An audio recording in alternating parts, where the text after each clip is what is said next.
As I referred to earlier, the research clearly illustrates that it's very early childhood experience that has the most potent impact on emotional and social development. How early? A lot earlier than we used to think. It used to be that most parenting experts and mental health professionals didn't think what happened in the first months or even years of life mattered very much. That parents would just shape emotional and social development later in childhood. We were idiots. Of course, back then, most parenting experts and mental health professionals were men, making us kind of super idiots. Women were busy doing the actual parenting, while male parenting experts would sit back and tell them what to do. You'll be glad to know that what I'm talking to you about today has passed two stringent criteria: scientific evidence and my wife agreeing with all of it. So now back to the question of how early do we mean by early childhood experience? Well, every time we actually examine the question of how early, we find that it is earlier than we thought. 25 years ago, the idea that childhood attachment during the first few years of life was anything significant was often dismissed. It's since been well established that it provides a crucial foundation of emotional and social development. But most people still thought that during the first few months, all a baby needed was basic caregiving, attending to the baby's basic needs. Well, it turns out that a newborn baby is exquisitely sensitive to interactions with its caregivers, and that this is again a fundamental basis of emotional and social development. Earlier still, what about birth? Well, most mental health professionals today would still likely say that the experience of birth would not have any lasting impact on emotional and social development. But the research is beginning to accumulate to indicate that again, this is wrong. Research is also accumulating to demonstrate the impact of the time in the womb on later emotional development. While in the womb, babies learn to recognize the sound of their mother's voice, they become familiar with the taste of food she eats, they recognize specific music they've heard while they're in the womb, and they vicariously experience their mother's emotions. Indeed, if a mother experiences marked stress during pregnancy, it can affect the later emotional and social development of the child, and it even plays a small role in the development of schizophrenia. Finally, some groundbreaking research that has come out of McGill University in Montreal has demonstrated in mice that the parenting received by the baby mice actually affects the genes that are then passed on to their offspring. And these genes likely affect emotional development. So, the real answer to the question of how early should we start to work on promoting our children's social and emotional development appears to be before we ourselves were born. This may be of great interest to people who are capable of time travel, but for the rest of us, we're probably best served by focusing on what we can do for our children as adults. I'll only have time to touch on some of these points briefly. The first one is conscious conception. There's relatively little research data on this point, but an increasing number of professionals who believe in its value. The research illustrates that children who are born following an unwanted pregnancy have greater problems in their emotional and social development than children who are conceived by parents who want children. Even children born following an unplanned pregnancy show slightly greater problems in their emotional development. The next thing we can attend to is the mother's emotional well-being during pregnancy. I noted this above and I won't say anything more about it here. The next point is minimal intervention during childbirth. There's a substantial and growing body of research indicating the negative impact of unnecessary medical intervention during childbirth on the child's later development. The next point is minimal intervention during childbirth. There is a substantial and growing body of research indicating the negative impact of unnecessary medical intervention during childbirth on the child's later development. This research is being emphasized by some obstetricians, but it's also being resisted by many more physicians who prefer business as usual. This research is obviously beyond what I can talk about today, but the upshot is that trusting the mother and nature to take its course, intervening only when absolutely necessary, contributes to the social and emotional well-being of the developing child. The next point on the slide is contact and interaction with the mother immediately after birth and for the following days. There is substantial research data demonstrating that contact with the mother immediately after birth has significant long-term benefits. Infants that were given as little as 15 minutes contact with their mother before they were taken to the nursery tended to smile more and cry less during observations that were made 3 months later. Just 15 minutes, and you can see the effects 3 months later. Infants that have had more contact with their mothers over the first few days after birth have been shown to have consistently higher levels of intelligence and language abilities. The huge impact of this early touch has been demonstrated even for premature infants who gain almost 50% more weight from the same calories if they were stroked and caressed just 3 times a day for 15 minutes. Merely 45 minutes a day of being stroked has such an impact on the baby's sense of well-being that how well they digest their food is dramatically impacted. The benefit to these premature infants of being stroked after birth were also apparent when the babies were examined 8 months later. They were growing better, they were more active, they had a better emotional well-being, and their neurological status was more positive. So, lots of touch and contact with mommy is important for emotional and social development. And of course, the baby also benefits from contact with other caregivers, including daddy, grandparents, siblings, friends. The next point on the slide is social interaction with babies. The physical contact with mommy blends into social interaction. Indeed, the physical contact often includes the social interaction, and if the social interaction is absent or negative, the infant will become distressed. What does this social interaction look like? Take a look at this series of slides.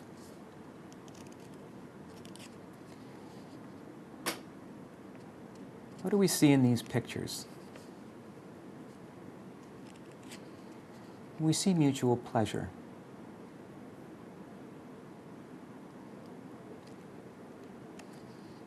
All mothers want this pleasure, even Mother Teresa. Besides this, however, when mommy is looking at her baby, she also mirrors her baby's feelings. When her baby is upset, she mirrors this upset feeling in her own face, along with some message of comforting.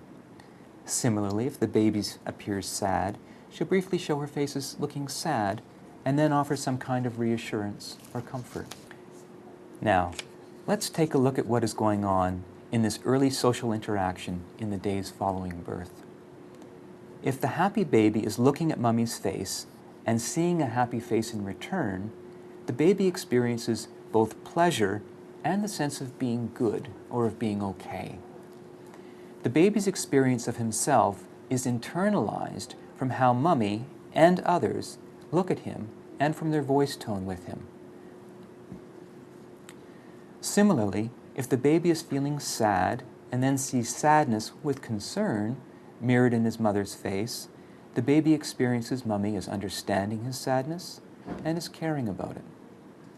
Again, there is a very large scientific literature that's demonstrated the incredible awareness and sensitivity of babies to the facial expressions and voice tones of their mothers. And it is perhaps most clearly illustrated by observing what happens when things are not going well. For example, when mothers who were participating in an experiment were asked to hold their faces in a frozen, unresponsive way while looking at their babies became extremely distressed. The babies would cry, they tried to look away from their mother's face, and physiological measures indicated that the babies were quite distressed. It's not simply the expression on mother's face that matters, but that the mother's face is mirroring the baby's experience. We can see this with research involving young babies interacting with their mothers via a video screen, like the mother and baby are having a video call. The neat thing is that if we record the video of the mother's face while she's interacting with her baby, and then play that same video back to the baby becomes very distressed. Of course, this is because now the mother's facial expression that the baby's watching on the video is no longer in sync with the baby's feelings. The baby is watching the same facial expressions on the recording that he previously enjoyed, but because they're now out of sync with his feelings, he feels distressed. So again, it's the synchronized interaction between mother and baby, where the mother is attuned to the baby's feelings, that allows the baby to internalize the message that his feelings are seen, that they are okay, and that he is okay.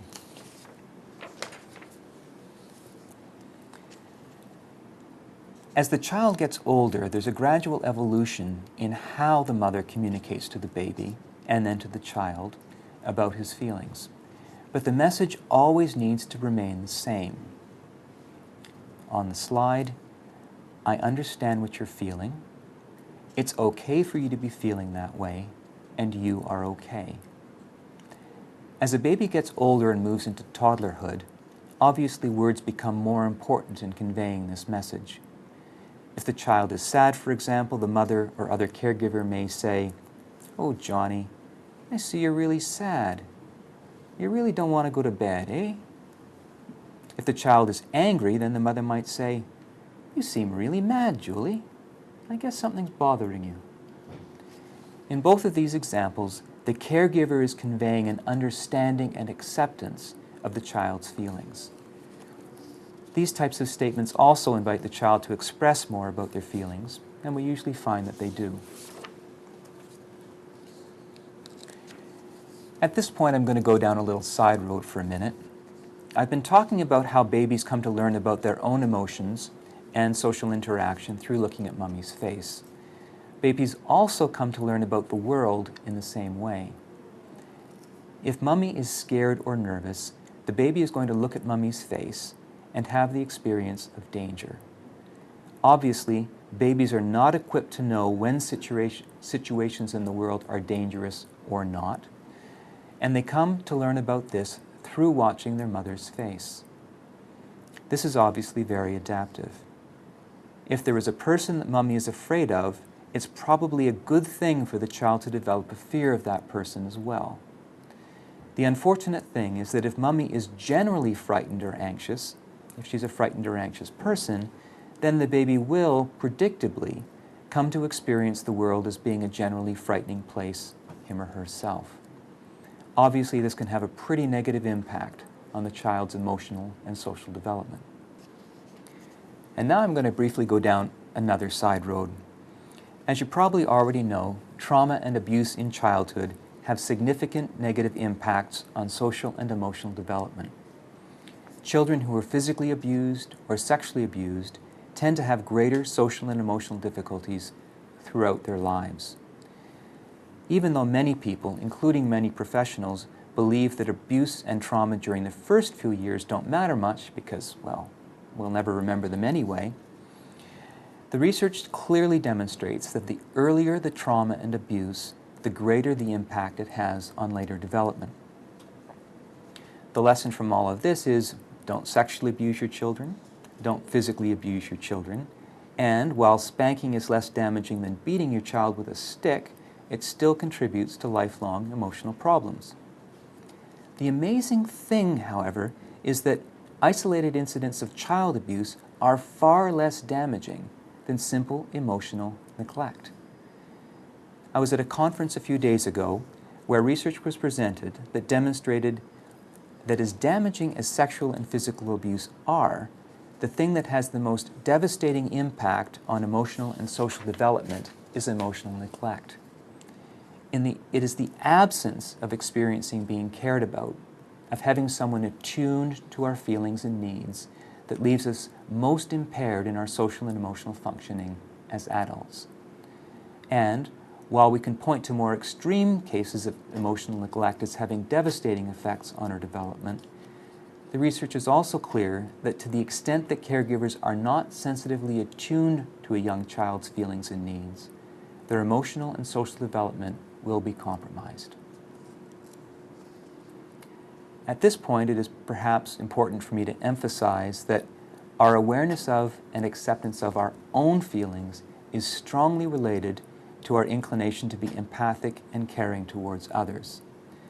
Most basically, if we're not aware of and accepting of feelings within ourselves, then we will have great difficulty becoming aware of the feelings of others and of valuing them. There is a lot more I could say about why things work this way, but at this point I'll just say that the research demonstrates this relationship. So, if we want children to be empathic towards others, promoting acceptance of their own feelings is a good place to start. There is, however, more we can do to promote empathy and consideration of the feelings of others. We don't expect babies to be very responsive to the needs and feelings of others. Although babies can be very sensitive to what others are feeling, there is little they can do about it.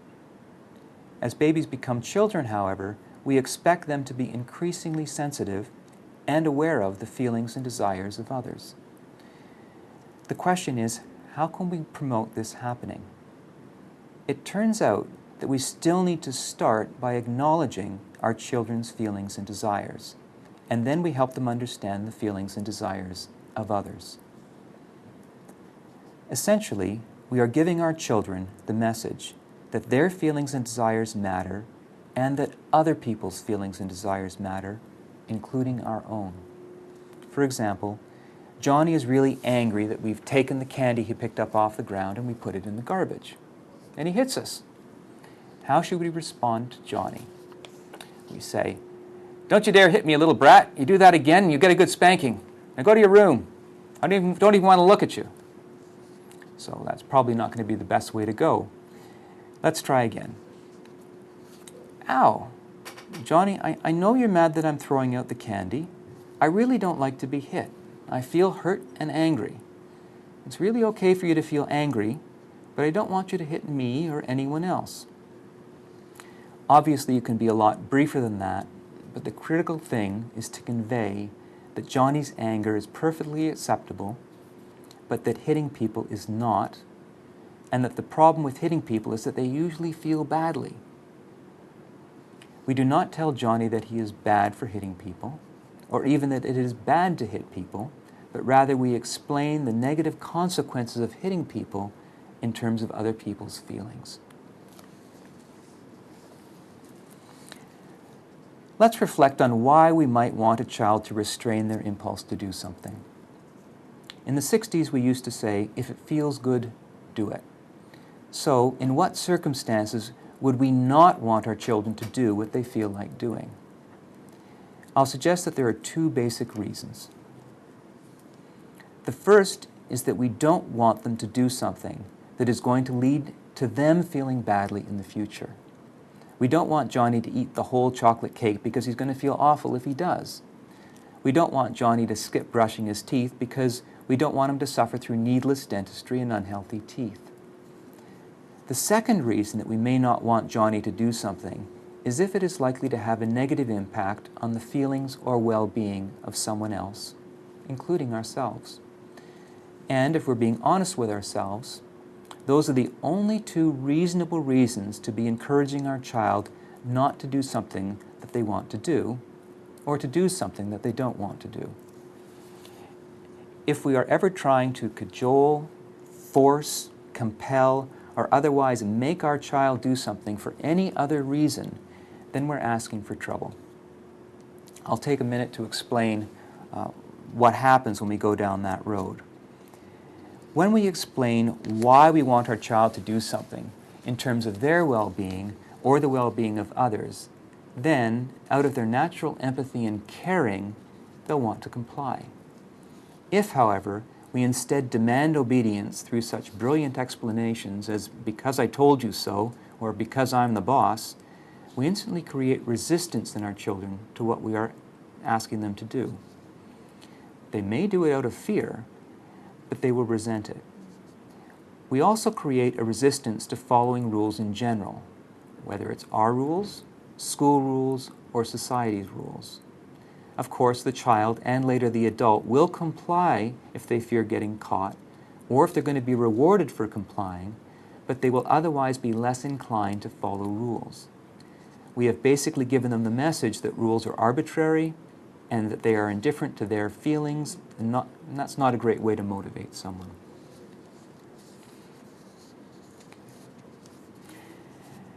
Now that I've told you about the importance of what children need during those earliest months and years to promote their healthy social and emotional development, those of you with older children may be looking at me in exasperation, saying, "Great, my kid's 8 years old now. What am I supposed to do?"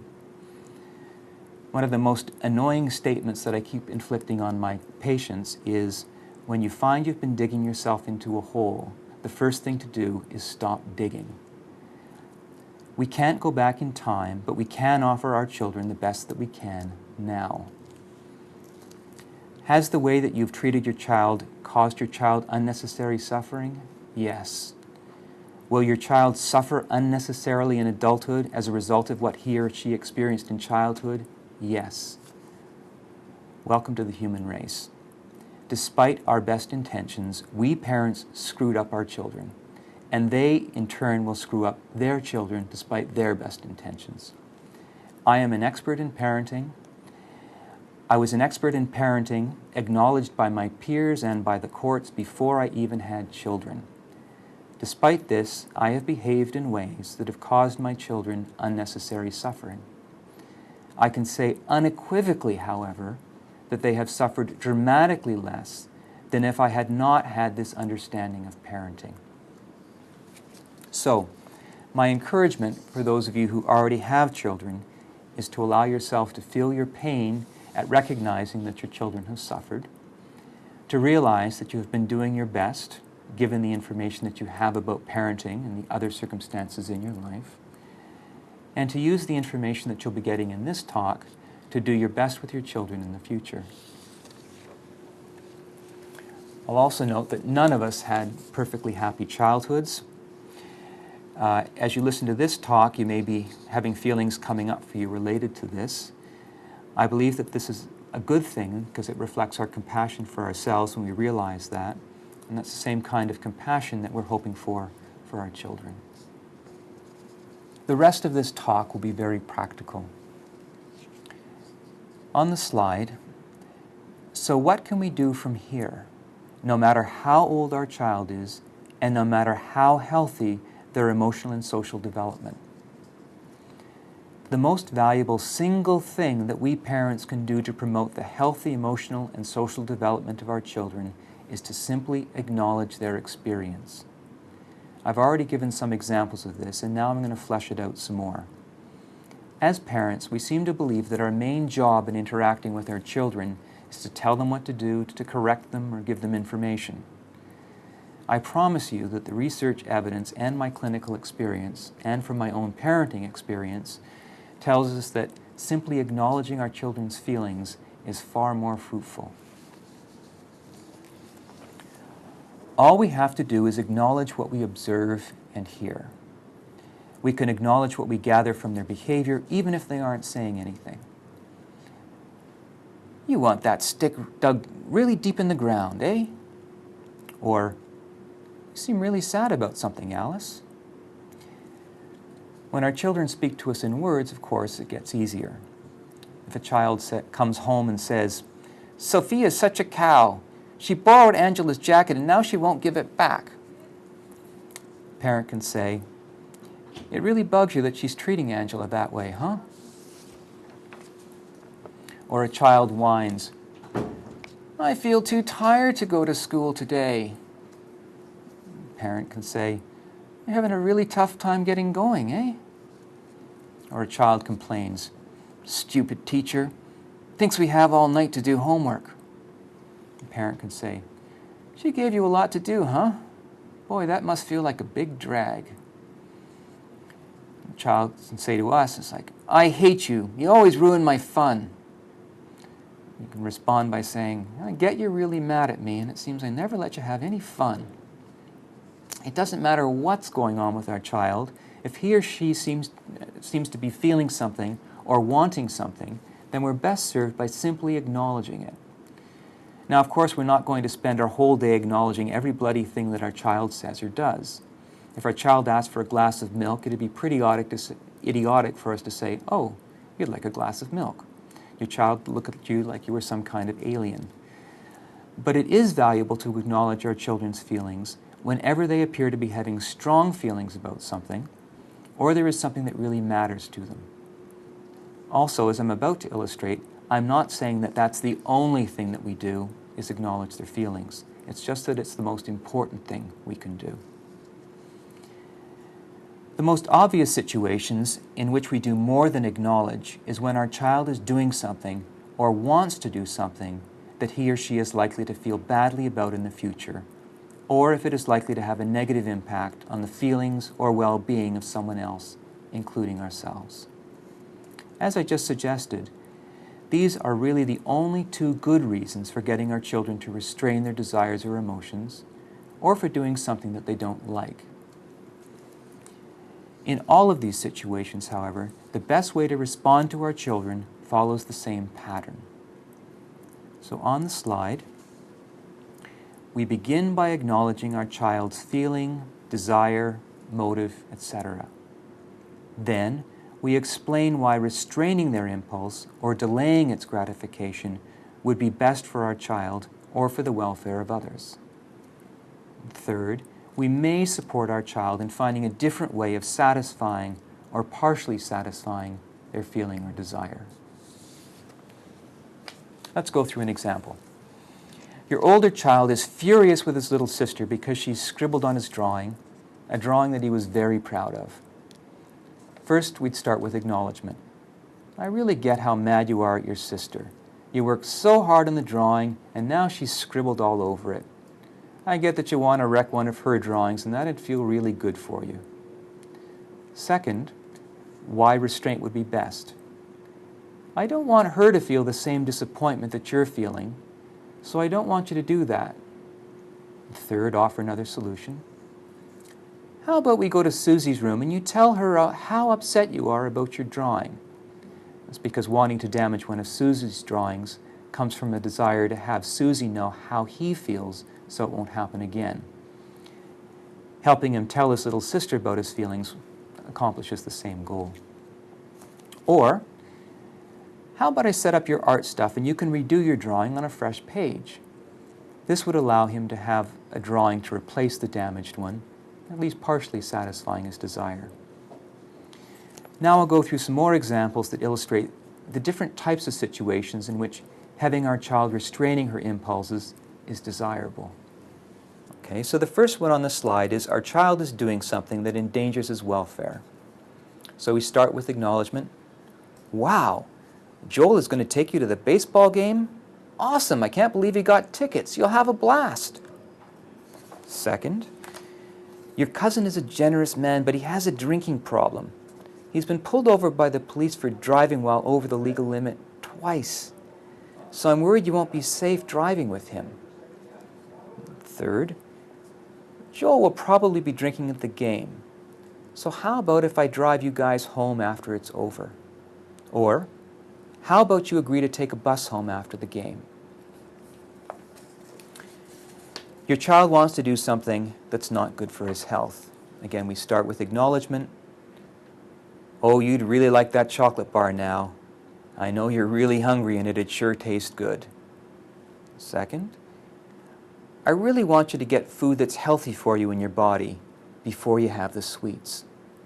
Third, "Dinner will be in about an hour. Would you like to have some apple and cheese to snack on in the meantime?" Okay. Move on to another example. Your child is doing something that you do not like. First acknowledgement. "Manny, I realize that you and your friends like having the TV turned up really loud." Or, "Manny, I know you guys find it more exciting when the speakers are blaring." Second, "I find it really difficult to concentrate on my term paper when it's so noisy." Or, I was really looking forward to a quiet evening after I got home from work. And then, helping them with another alternative, would you please turn it down a few notches? Or, would you please turn it down and close the door to the family room? Or, would you please turn it down for an hour until I'm making dinner? Next example. Your child wants to do something that she will likely regret later. First, acknowledgement. 3 pieces of pizza, huh? Boy, it sure must be tasty. Second, you tend to get a tummy ache after you eat a lot of fatty food. Third, it's your body and your decision, but I suggest you leave that third slice of pizza for 15 minutes and see how you feel. Next, your child is about to do something that may harm someone else. Again, we start with acknowledgement. That'd be pretty funny, eh? If Pandeep actually sat on that thumbtack and jumped up yelping. That could really hurt her, though. Although with being painful, that little thumbtack could really hurt her body. I bet you could think up another joke to play on her that wouldn't hurt her. Next situation might be your child has done something that another child has felt badly about. Again, always the acknowledgement. I know you're really glad you got an A on that project, Susie, and that you worked hard on it. Second, I didn't know that you got the idea from Jenny and that she did the same project herself. Jenny's mom told me that Jenny felt really disappointed. She felt like you stole her idea. It's great when we can get good ideas from others. It's really important when we take their ideas, we make sure it's all right with them and somehow acknowledge that it was their idea. That way, they get to get credit for their idea, but you still get credit for all the work you did. And the last example on this slide, your 16-year-old daughter is joining a rock band where drug use and sexual promiscuity are rampant. Sounds like you've lost your bloody mind. I'm going to lock you in your room until you've grown out of this crazy idea. And couldn't you just join a gospel choir? So we'll try again here. First we start with acknowledgement. Satan's spawn. I've seen their posters around town. Playing with a hot band like that, it'd sure be exciting for you. That'd be an antidote to those boring high school classes. Second, I've heard that their drummer got busted for doing cocaine with some of the groupies. Now we'd listen to her response. Is it true that the guitarist dumped his girlfriend after he got her pregnant? Again, listen. And then, depending on how she responds, Katie, I'd be really worried about you joining that band. They have a reputation for behaving in ways that are pretty reckless in terms of their own health and the welfare of those people around them. I know it'd be a thrill to play with them, but you could end up regretting it for the rest of your life. It'd be really hard to resist the drugs when everyone else is using them, and once you do, your impaired judgment would lead to other decisions that you'd regret. Third one, I'd feel a whole lot better about you joining the band after you were finished high school. Or, how about we both check into the band a bit more before you decide to join? These examples illustrate that the principles can be applied in any situation with our children in which it would be best for them to curtail or contain some desire or feeling. What these examples do not illustrate is how these principles take place in the context of ongoing communication with our children, or that in practice we would be listening to our children's responses to our statements as well, as I illustrated with the last case. When we say to our 16-year-old daughter, playing with a hot band like that would sure be exciting for you, we'd be interested in hearing more about her experience, perhaps more about why she's interested in playing with the band. It could be because of the money she'd earn. It could be because the bass player is super cute. It could be because her friends would be very impressed and envious. Regardless, when we acknowledge our children's experience, or what we imagine that they're experiencing, we open the door to them telling us more about themselves. Therefore, our responses to our children, they really can't be scripted, and they're going to emerge out of our understanding and genuine caring about them and their experience. Many situations with our children involve us wanting them to do something that they don't feel like doing. In this case, our children's desire is not to do something, and we're providing them with information about why it would be best to do it. In all of these situations, however, the best way to respond to our children follows the same pattern. We begin by acknowledging our child's feeling, desire, motive, etc. We then explain why doing what they don't want to do would be best for our child or for the welfare of others. And the third one, we may support our child in finding a different way of satisfying or partially satisfying their feeling or desire.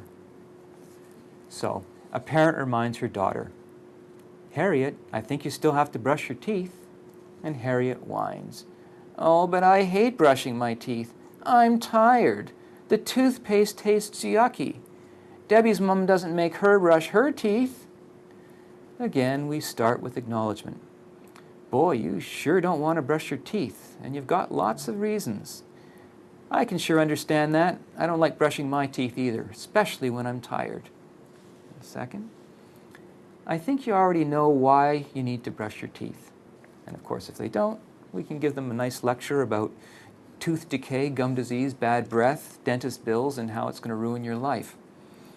The third, a suggestion to partially get the needs met. How about we get a different flavor of toothpaste next time? Here are some situations where not wanting to do something can be a problem. The first one, your child does not want to do something that they have already agreed to do. For example, our child accepted a birthday party invitation and on the day of the party changes his mind. So again, we start with acknowledgement. "Oh, so George is sick and not going to the party, and if she isn't there, it's going to be less fun for you." Second, "Kimberly and her mother will have spent time and money preparing for this party. It's already too bad that Georgia won't be there, but if you don't go either, then Kimberly's likely to feel pretty disappointed. I get that you're disappointed that Georgia won't be there, but it's important that we try to follow through with our commitments to others. Third, I imagine that you'll have a good time once you get there, but if you aren't, how about if you can call me after a few hours and I'll pick you up early." Next example, your child does not want to do something that he knows is expected of him. So, for example, your son keeps procrastinating and taking out the garbage. Again, we start with acknowledgement. "I get that you want to finish your game of bad guy mashup, and putting out the garbage is about as much fun as changing diapers. I'm concerned that if you don't do it now, that it won't get done before your bedtime. And I have my own chores to do tonight. So if I have to do your chores too, I'm going to feel really mad." So, what's another alternative? Sometimes life just sucks and you have to put out the garbage and there isn't any upside to it. We can always find some way of helping our children to partially satisfy their desire not to do something, even if it's just some fantasy offered in imagination. But we're allowed to be tired ourselves. We're allowed not to have any obvious solution come to our mind. And this is just one more reminder, we don't have to be perfect. We don't have to follow every step, every time, for our children to get the message that we care about them and for them to get our wisdom. The principle that I've been emphasizing in this section of acknowledging our children's experience before giving them more information or direction is common with other advocates of healthy parenting. I like psychologist Gordon Neufeld's term for this, connection before direction. Finally, let's revisit what we're aiming for in terms of emotional and social development and see how these ways of being with our children help in these aims. So taking a look at the slide, the first point is that we want our children to be able to experience their feelings. Clearly, this way of relating to our children draws their attention to their feelings and helps them to identify their feelings, and there's no message that any of their feelings are bad. The second point, we want our children to be accepting of their feelings. In this way of relating to our children, we are constantly giving them the message that all of their feelings are acceptable, even if their behavior is not. The third point, we want our children to have the capacity to contain or modulate their feelings and emotions. By giving our children the message that they are okay, they are less likely to become overwhelmed by their feelings. We've supported them in containing their emotions and finding fruitful ways of expressing feelings and getting their desires met. And the fourth point, we want our children to be sensitive to other people's needs and feelings. Again, this way of relating to our children specifically directs their focus to other people's feelings or likely feelings and encourages them to be sensitive to others' needs and feelings. The fifth point, we want our children to be able to anticipate the likely effects of their actions on others. Again, quite obviously, this way of relating to our children promotes them developing an awareness of how others are likely to feel in response to their behavior. We're coaching them. And the sixth and final point that we're aiming for, we want our children to be able to express their feelings and desires in ways that are likely to be well received and positively responded to by others. Because we have given our children the message that their feelings and desires are completely acceptable and worth expressing and pursuing, they are likely to express them. Because we focus their attention on the likely feelings and needs of others, they are much more likely to express their feelings and needs in ways that will be well received by others. And others are therefore more likely to be supportive of our children and more likely to help them get what they want. Finally, as a reward for those of you who are still listening, here's the kicker. You want your children to do well in school? Talk to them like this. There's a wonderful book written for teachers and parents called How to Talk So Kids Will Learn, and the essential message in the book is that relating to our children like I've described here is the best single thing we can do to promote them doing well in school. The research also suggests that children whose parents relate to them in ways similar to this are more likely to do well in their work life and careers. So now I'm going to wrap up. There's a lot of material presented here, and for those of you interested in reviewing some of it again and in getting more direction for supporting the emotional and social development of your children, you can download material from my website, up on the slide, geoffreycarr.net. And if all goes well, later this year you'll be able to find more information in my book, Being Human, The Realities and Possibilities.